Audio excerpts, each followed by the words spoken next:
Good afternoon. I'm a member of Group 3, and our topic is Colreg 72, Rule 8 to 10. Our members are Castones Jr, Julius, Condrillon Ed, that's me, Culanag Kaiser, and Delos Santos Eunessis. So my first topic is Rule 8, Action to avoid collision. Any action taken to avoid collision shall be taken in accordance with the rules of this part, and shall, if the circumstances of the case admit, be positive, made in ample time, and with due regard to the observance of good seamanship. So, actions you should do to avoid collision must be accordance with the law, so other seafarer or vessels can familiarize what you are doing, because you are doing the actions that are accordance to the rules to avoid collision, and you must do it in ample time to avoid collision. My next topic is any alteration of course and or speed to avoid collision shall, if the circumstances of the case admit, be large enough to be readily apparent to another vessel observing visually or by radar. A successful or small alteration of course and or speed should be avoided. So alteration of course or speed to avoid collision is one of the most important to avoid also collision. So the biggest help for this kind to avoid collision is the radar, because you can see other vessels in your radar, and it's a big help to avoid collision. And by also reducing speed and altering to the right course is also a big help to avoid collision. So next topic is, if there is sufficient sea room, alteration of course alone may be the most effective action to avoid a close quarters situation, provided that it is made in good time, is substantial, and does not result in another close quarters situation. So this topic is about sea room. So what is sea room? Sea room is a place that there are no vessels, and it is the most safest place. So this is the most effective action to avoid close quarter situation. So what is close quarter situation? It is where it is if you are near a vessel, so it's a close quarter situation. So if there is sea room, you should alter your course to sea room, because if you are far away from other vessels, so far from other vessels equals to safe navigation. So if nearer, it's more dangerous. It's so if you are in a sea room, you are far from close quarter situation, so you just avoided collisions from other vessels. So the topic here is about sea room and close quarter situation. So the next topic is action taken to avoid vessels collision with another vessel shall be such as to result in passing at a safe distance. The effectiveness of the action shall be carefully checked until the other vessels finally passed and clear. So its action, these were overtaking. If your vessels are overtaken by other vessels, you should reduce your speed to avoid collision and let the other vessel pass you by. And to avoid collision, before going, you should first check until the other vessel is finally passed and you are clear. So if you check it, you can avoid collision to other vessels, and it is the safest way to avoid collision, and it is accordance with the rules. So this topic is the same with the last topic. So if necessary to avoid collision or allow more time to assess the situation, a vessel shall slacken her speed or take all way off by stopping or reversing her means of propulsion. So this means that the same with the other topic, you should, if there's a vessel passing by, to make it more safe, you can stop to avoid collision and let the other vessels pass by, or if it is okay also to reverse for a much safer way. So this is about you stopping by and to avoid collision with other vessels, and it's also the same with my previous topic. So it's all about reverse and stopping.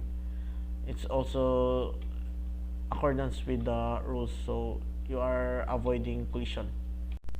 So next is a vessel which by any of these rules is required not to impede the passage or safe passage of another vessel shall, when required by the circumstances of the case, take early action to allow sufficient sea room for the safe passage of other vessels.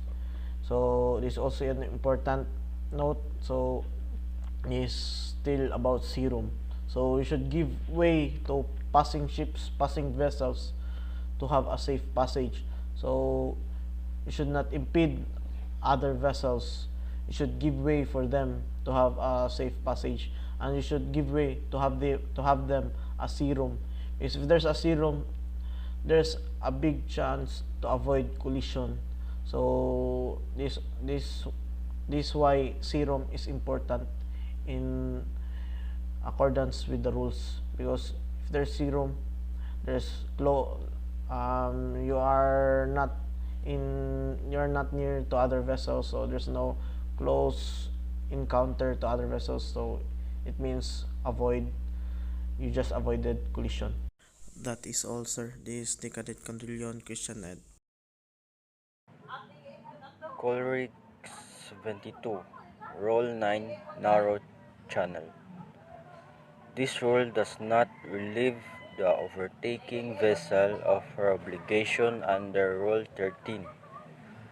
Any vessel shall, if the circumstances of the case have met, avoid anchoring in a narrow channel. A vessel of less than 20 meters in length or a sailing vessel shall not impede the passage of a vessel which can safely navigate only within a narrow channel or fairway. In a narrow channel or fairway, when overtaking can only take place if the vessel to be overtaken has to take action to permit safe passing. The vessel intending to overtake shall indicate her intention by sounding the appropriate signal prescribed in Rule 34. In a narrow channel or fairway, when overtaking, the power-driven vessel intending to overtake another power-driven vessel shall indicate her intention by sounding the appropriate signal prescribed in Rule 34 and take steps to permit safe passing. The power-driven vessel being overtaken if in agreement shall sound the same signal and may, if specifically agreed, to take steps to permit safe passing.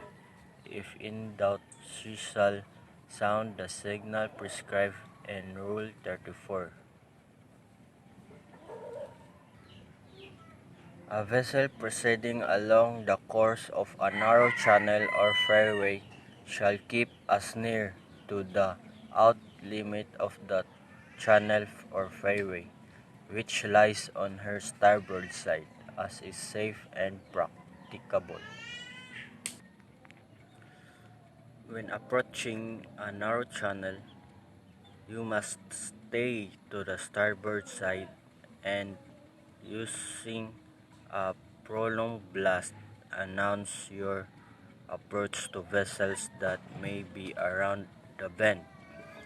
When operating within a narrow channel, vessels must keep as near as is safe and practicable to the outer limit of a narrow channel. And that's the Colreg 72 Rule 9, Narrowing Channel. So in Rule 10, Traffic Separation Scheme, A. This rule applies to traffic separation schemes adopted by the organization, as I said earlier, and does not relieve any vessel of her obligation under any rule. B. A vessel using a traffic separation scheme shall 1. Proceed in the appropriate traffic lane in the general direction of traffic flow for that lane. Good day. Rule 10 Traffic Separation Schema states that ships crossing traffic lanes are required to do so as nearly as practicable at right angles to the general direction of traffic flow. This reduces confusion to other ships as to the crossing vessel's intentions and course, and at the same time enables that vessel to cross the lane as quickly as possible. 2. So far as practicable, keep clear of a traffic separation line or separation zone. And 3. Normally join or leave a traffic lane at the termination of the lane, but when joining or leaving from either side shall do so at as small an angle to the general direction of traffic flow as practicable. Rule 10 of the Colreg deals with the behavior of vessels in our near traffic separation schemes adopted by the organization. There are other areas where such schemes did not exist. The number of collisions rose sharply. Near traffic separation schemes are introduced regularly, and existing ones are amended when necessary to respond to changed traffic conditions. To enable this to be done as quickly as possible, the MSC has been authorized to adopt and amend traffic separation schemes on behalf of the organization. So, good day everyone. I'm Castones Julius Jr. and I'm going to continue Airport Rules 10, and which is here the part C, and I'm going to read it first. So, a vessel shall so far as practicable avoid crossing traffic lanes, but if obliged to do so, shall cross on heading as nearly as practicable at the right angles to the general direction of traffic flow. So, in our conclusion here is that a ship is only when she is obliged to maneuvers and then head on and crossing encounters, and it is favorable to alter course to starboard over or port side. So next part, I mean some part of the part C. So part 1. So a vessel shall not use uninsured traffic zones if she can safely use the appropriate traffic lane within the adjacent traffic separation scheme. However, vessels of less than 20 meters in length, sailing vessels, and vessels engaged in fishing may use in inshore traffic zone. So here is that the vessel shall not use inshore traffic zone. I think this is in case of the length of the vessel or a ship, because only vessels less than 20 meters in length, which is sailing vessels and vessels engaged in fishing, can use inshore traffic zones. Okay.